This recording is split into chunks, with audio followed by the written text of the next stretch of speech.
Então, dando prosseguimento, eu passo a palavra para a segunda palestra do professor Pedro Puccini Mendes, da UBAL, Mato Grosso do Sul.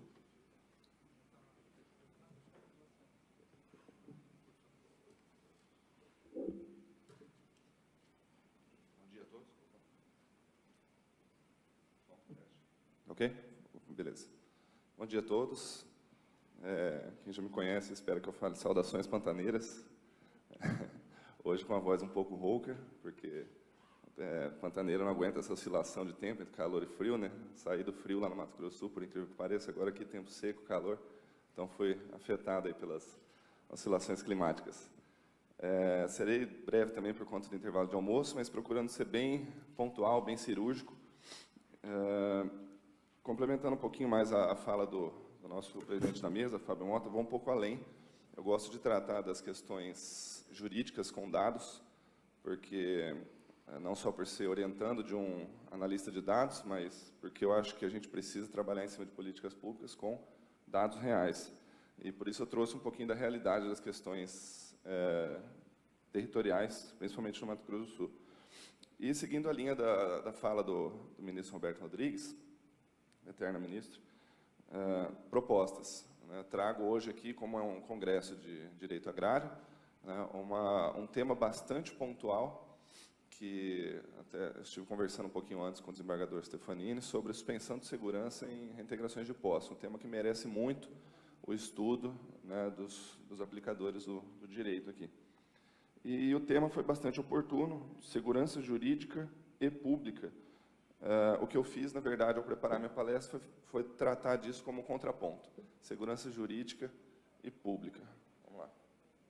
Bom, primeiros agradecimentos, vou até fazê-los de forma breve, em nome do Frederico. Muito obrigado, Frederico, por convidar a integrar a mesa mais uma vez. Em nome do Frederico, a todos os demais. Ao BAL, nosso presidente Darcy Elizabeth. Esse tema já não me é novidade. Em 2015, tem até uns retratos ali, desembargador Stefanini, uma foto do nosso evento, questão fundiária em defesa da terra. Tratamos desse assunto em 2015, mas é um tema que já há muitos anos aflige o Mato Grosso do Sul. Neste nosso evento, trouxemos o Procurador de Estado do Rio Grande do Sul, Rodinei Candeia, né, o senhor também fez parte aí nos nossos debates, e o Eduardo Luz, antropólogo. É uma questão que afeta o Mato Grosso do Sul, já publiquei vários artigos no Correio do Estado, já apanhei bastante manifestando minha opinião sobre esse tema, e deixo o enfoque, na verdade, da minha fala, então, é esse: mostrar dados, né, e trazer a questão da suspensão das reintegrações de posse, segurança pública e propriedade privada. Para quem tiver interesse nesses artigos, eu deixo todos à disposição no site da Escola de Consultoria, onde tem uma coluna com artigos mensais, e no academia.edu, onde tem todos os textos de minha autoria. Aí. Depois, vou até passar rapidinho, se o pessoal quiser, depois eu informo. Primeiro, delimitar o objeto desse estudo. Quando a gente fala de terras indígenas, é necessário colocar alguns pontos.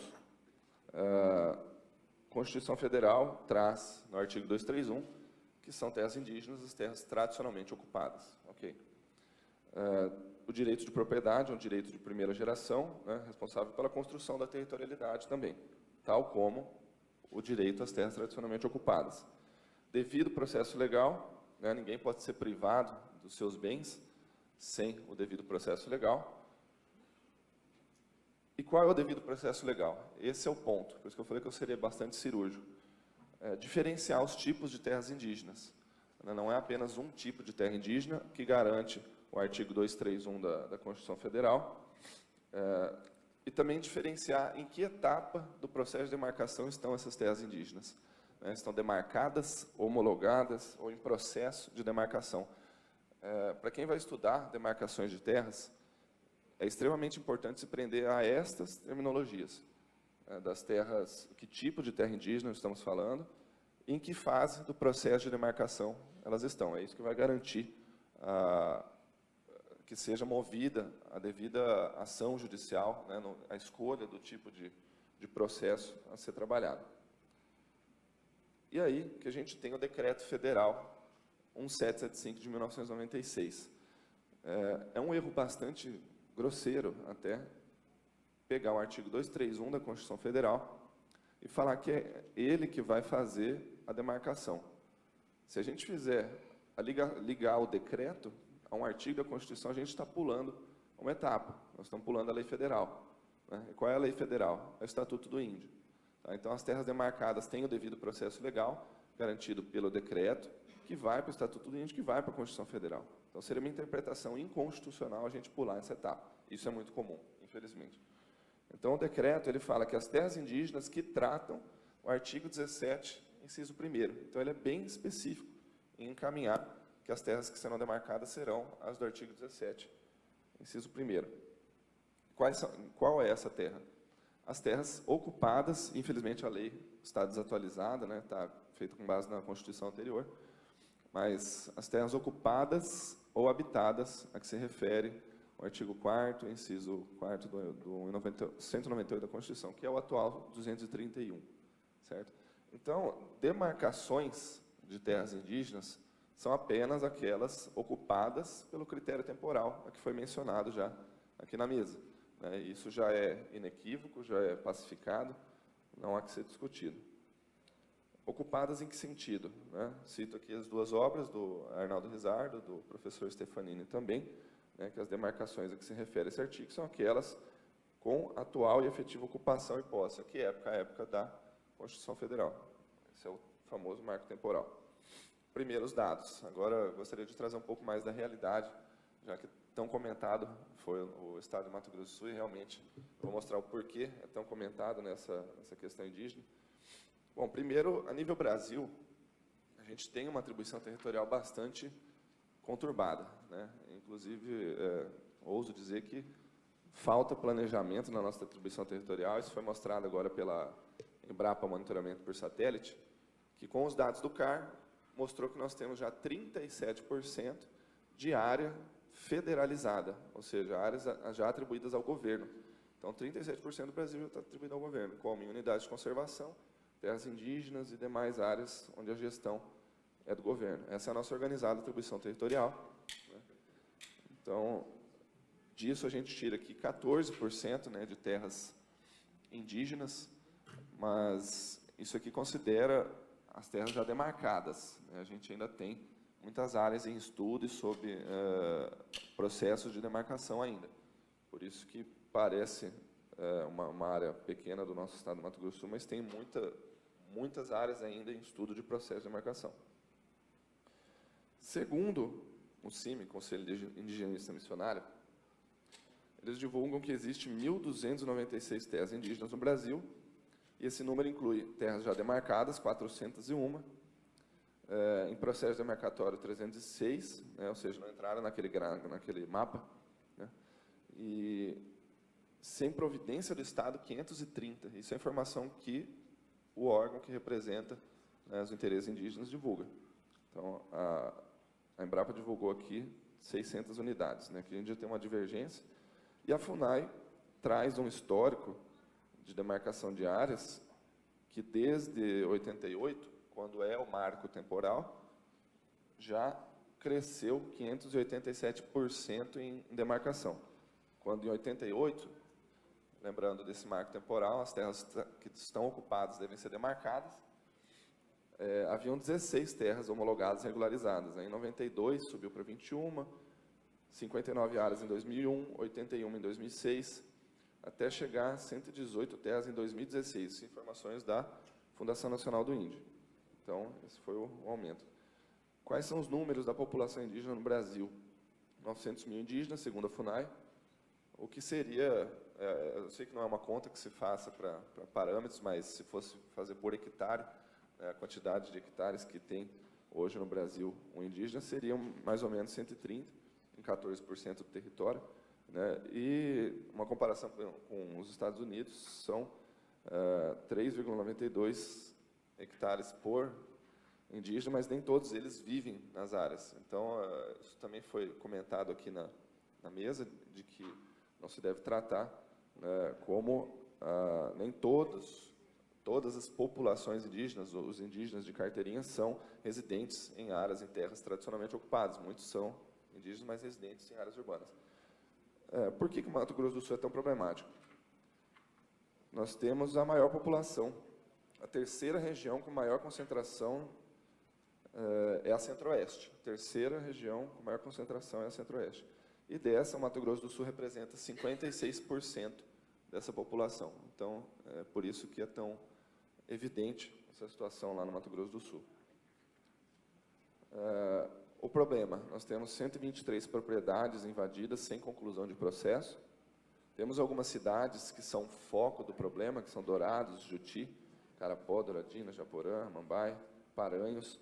Um detalhe, Paranhos tem 130 mil hectares e 18% do seu território já está demarcado. Então, imagina o impacto disso para o município. Esse é o ponto com relação ao planejamento de atribuição territorial. A atribuição territorial não deve ser feita apenas com base em critérios ideológicos, mas para um município como esse, que já tem 1/5 da sua área demarcada, isso traz um impacto muito grande, principalmente uma região agrícola, como é o sul do estado. Guaíra, no Paraná, também está na mesma situação. 20% do território já está afetado por demarcações. Tem um único estudo que eu encontrei na Universidade Federal do Grande Dourados, na UFGD, o professor Fernando Vosgrau, ele traz os reflexos dessas demarcações na economia do estado. E o que ele fala? Que de 32 culturas temporárias, 17 o Mato Grosso do Sul executa, sendo que 12% do território do Mato Grosso do Sul é o cultivo de soja e milho. Certo? 12% do território do Mato Grosso do Sul é o cultivo de soja e milho. Sendo que as áreas que estão sob estudo de processo de demarcação são essas no nosso estado, ou seja, todo o Cone Sul, que responde pela maior parte desses 12% de produção agrícola. E aqui tem um outro mapa comparativo das áreas invadidas e as áreas produtivas do nosso estado. Então, é uma situação bastante preocupante. E o que isso representa na economia do estado? Essa tabela aqui é o valor bruto de produção, só que, infelizmente, não tem mais atualizado que 2013, mostrando que, desse valor bruto de produção no nosso estado, 50% se deve às culturas de soja e milho, que estão naqueles 12% de território que estão nas áreas de conflito. Então, qual é o motivo desse meu discurso? Mostrar que não é uma questão polarizada entre produtor e comunidades indígenas. É uma situação afeta ao estado inteiro. É uma situação afeta a economia do estado, é uma situação afeta a agropecuária do nosso estado. Então, eu acho que essa é a linha que a gente tem que seguir. Porque muita gente não se envolve com essas questões por entender que é uma polarizada entre produtor e comunidade indígena. E aí essas áreas demarcadas não produzem o mesmo tipo de cultura por uma questão legal, inclusive são áreas destinadas por políticas públicas de agricultura familiar, Pronaf, etc. Então essa conta não vai acabar fechando. Deixa eu avançar um pouquinho. Então, esses são os dados. Bom, eu dividi essas duas partes aqui. A primeira para mostrar dados, a segunda, o tema da nossa mesa, segurança jurídica e pública. Qual é a situação desse devido processo legal? Bom, primeiro que esse devido processo legal deveria ser encerrado com um último ato administrativo composto, que é o decreto do ministro da Justiça, composto por quê? O decreto do ministro da Justiça, que homologa todo aquele processo de demarcação, ele é ratificado pelo presidente da República, por isso um ato administrativo composto. Então, ele finaliza o processo de demarcação. E é só aí que ele confere a mudança do direito de propriedade. Há controvérsias. Há controvérsias porque ainda tem o registro imobiliário. Então, teoricamente, não haveria que se falar em ocupação de área sem finalizar o devido processo legal, sem alterar o registro imobiliário dessas áreas.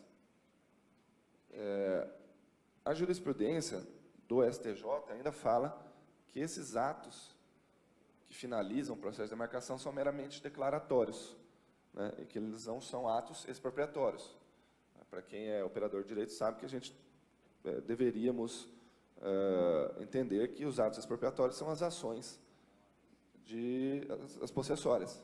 São as ações possessórias. Então, não haveria que se falar em expropriação de terras com o fim do processo de demarcação. Então, são atos constitutivos. Então, a execução do direito é mediante as vias judiciais próprias. Mas o que acontece no Mato Grosso do Sul hoje é isso. Quando é divulgada uma portaria em diário oficial, com a delimitação da área que está sendo estudada, já se iniciam as invasões. Essa notícia aqui, acho que é 2016. Isso. Em 2016, o prejuízo foi tamanho que, quando foi divulgada a delimitação da área que estava sendo estudada no meu município de origem, aqui da UANA, houveram invasões que desocuparam o distrito de Camisão e Piraputanga inteiro. Quer dizer, aí a gente não tem segurança pública, jurídica, devido ao processo legal, e uma série de garantias que foram violadas. Então, esse é o problema que vive o nosso Estado hoje com relação à segurança jurídica. E esse é o problema do cumprimento dos mandatos de reintegração de posse. Teve mandatos de reintegração rasgados na frente do oficial de justiça. E essas fotos dessa sede de fazenda que foi destruída foi a Fazenda Buriti, em Dois Irmãos, em 2013. A área que foi declarada depois que não era tradicionalmente ocupada e que ficaram os prejuízos.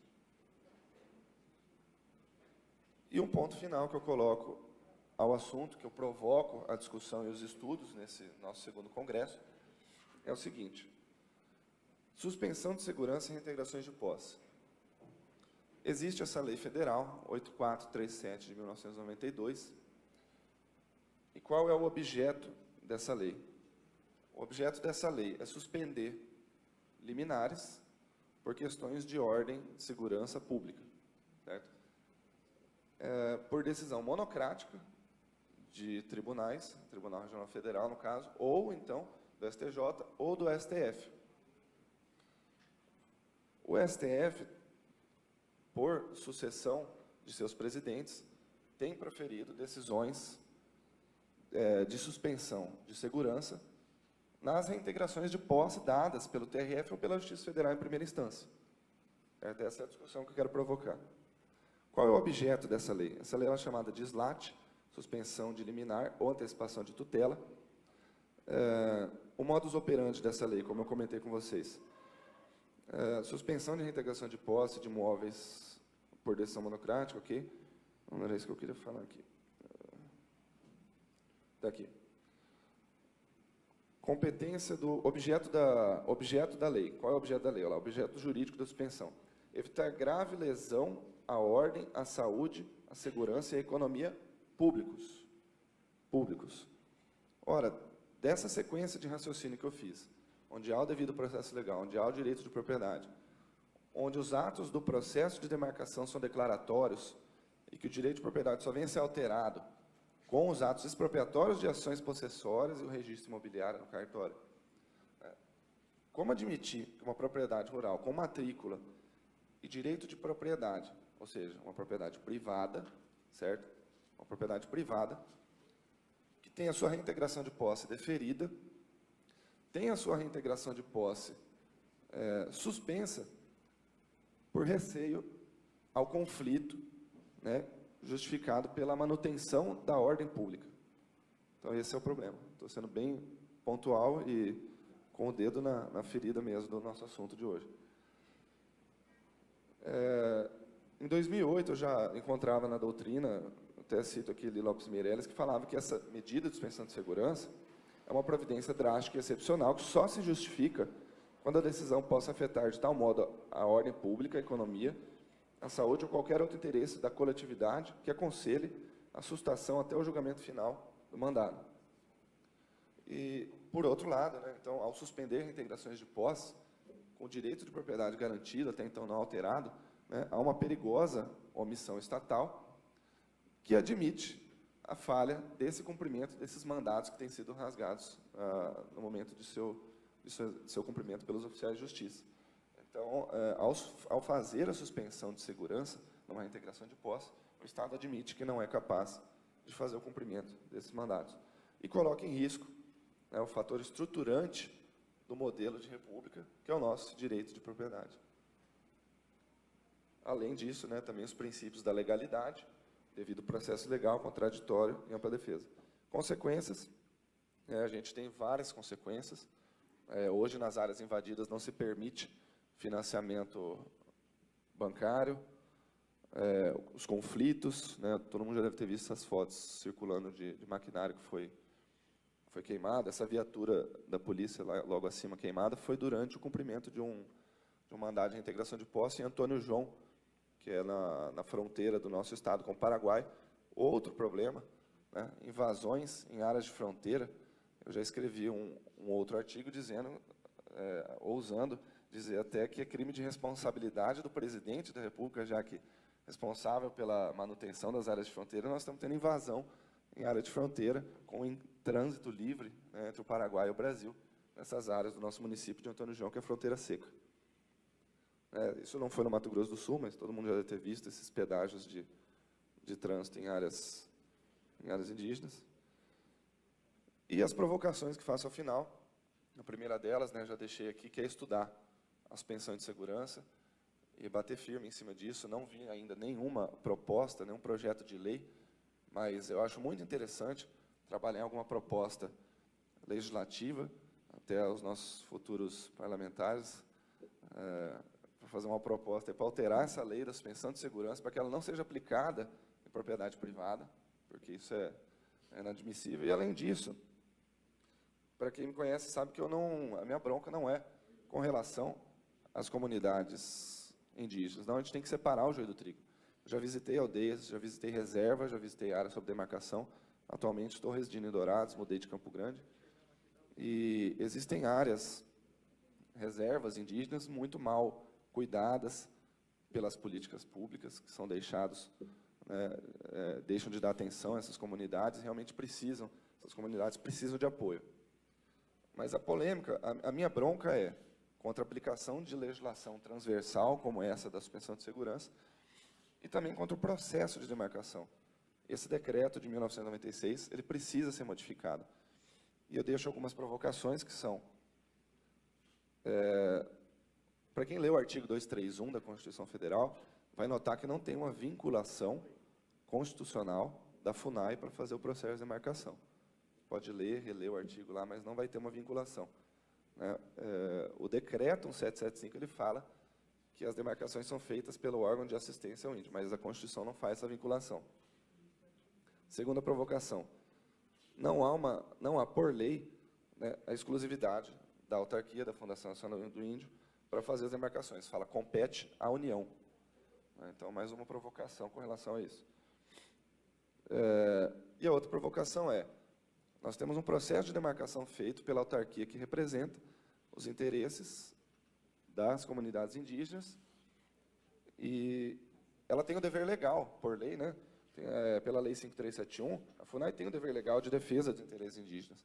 E, ao mesmo tempo, é a FUNAI que está conduzindo o processo de demarcação.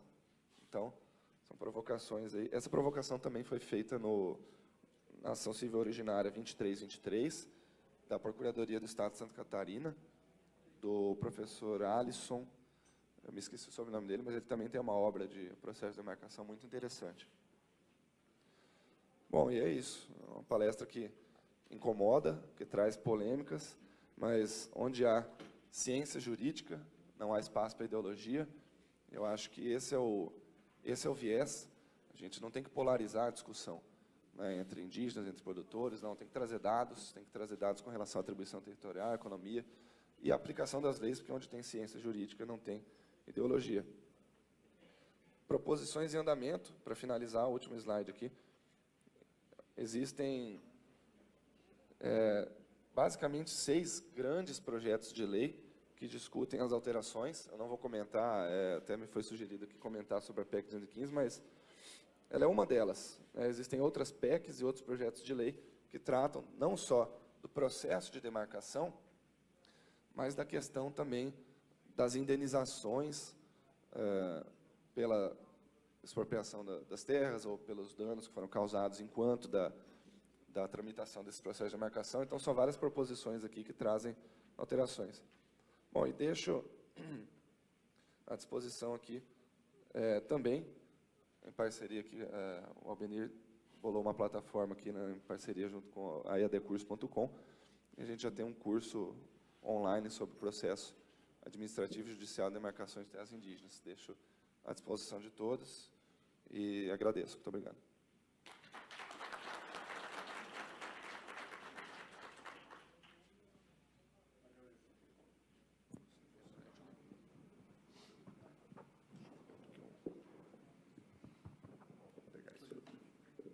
Alô, pronto, entrou. Agradecendo a participação do professor Pedro Puccini Mendes, numa palestra realmente impactante e instigante, né? Além de muito técnica.